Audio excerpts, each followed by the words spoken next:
I don't know if this is just me. It probably isn't. I'm not really sure. But I feel like the events of Civil War don't really have that much of a effect.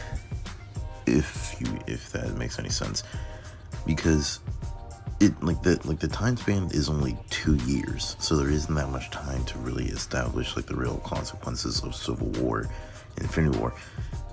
But the thing is, all the other events in the MCU cause massive effects into this. I mean, after the Battle of New York, tons of villains and superheroes become cautious and take advantage of this. The point is, ever since that big dude with the hammer fell out of the sky, subtlety's kind of had its day. Satellites can read a terrorist's DNA before he steps outside his spider hole.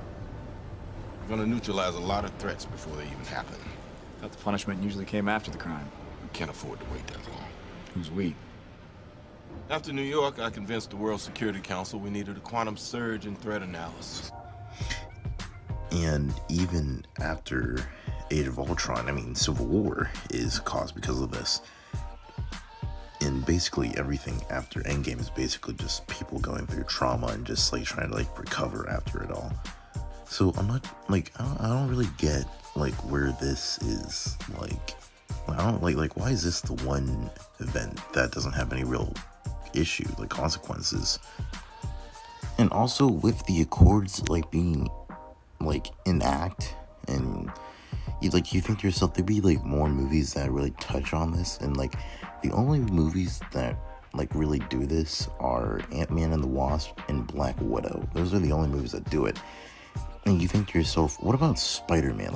All of Homecoming, he's going out and is he even allowed to fight people like the Vulture or anything? This isn't really specified, you know? Now, I understand if some films can't really touch on this. I mean, it's understandable. I mean, Black Panther is basically a standalone movie. Sure, it has some connection to the MCU, but overall, I'm fine without not really touching the Accords or that. Doctor Strange, that is an origin film and doesn't really have that many ties to what's going on during this time, so I'm fine with that. Thor Ragnarok, that's basically a space odyssey along with Guardians of the Galaxy 2. But while I'm fine with all those, I'm Hawkeye was a big player in Civil War, and we literally don't see this guy until Endgame.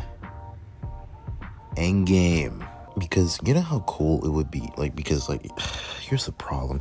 None of these characters are seen during during this time. We only see them at the end of Civil War and during Infinity War. We don't see how they're doing in between those times.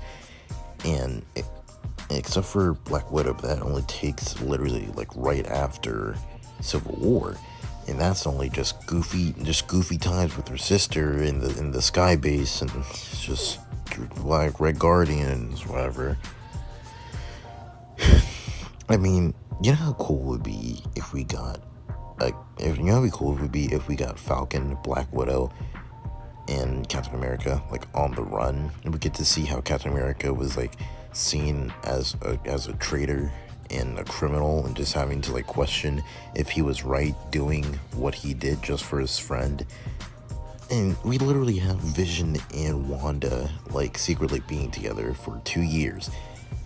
And you know how cool this, all these are good ideas. All of this is just good. It is right there for them, but they never really dive deep into this. I mean, we don't get to see how Team Iron Man is even doing during this. Spider-Man Homecoming is the only real movie that addresses this, and it doesn't really even show that much. I mean, wouldn't it be so cool to see how Team Iron Man is doing? Wouldn't it be cool to see how it is with Vision trying to just deal with his girlfriend just being on the run?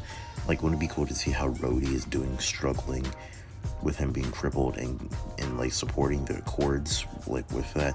And what about Iron Man?